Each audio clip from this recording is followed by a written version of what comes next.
My name is Tethlwyn Penry. I'm a solitary pagan witch.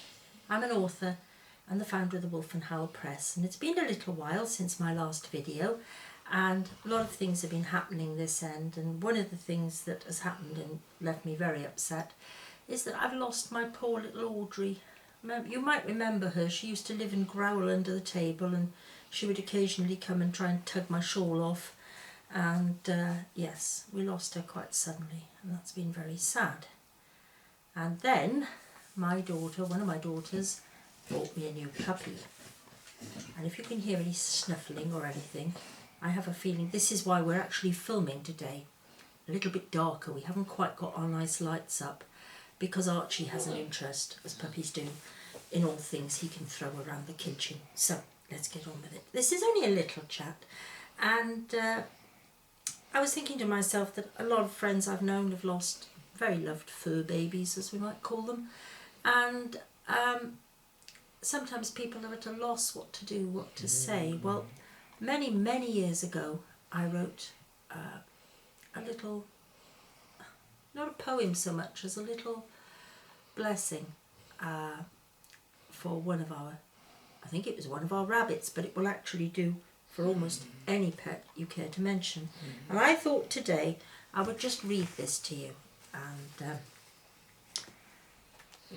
see if it helps you as well, if you're ever in the same position.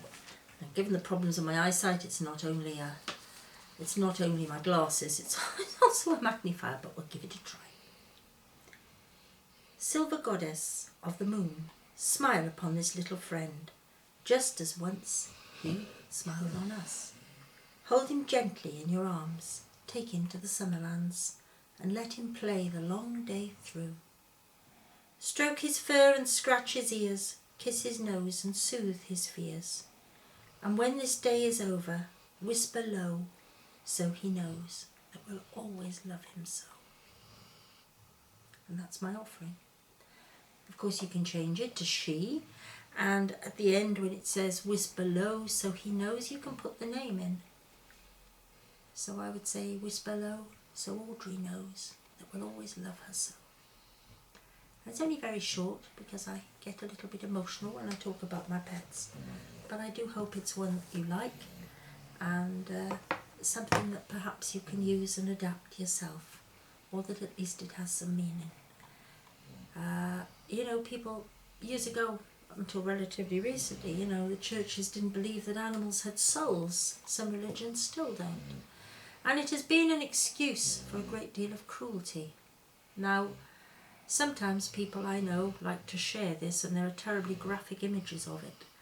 And I've got to be honest with you, I don't cope well with those.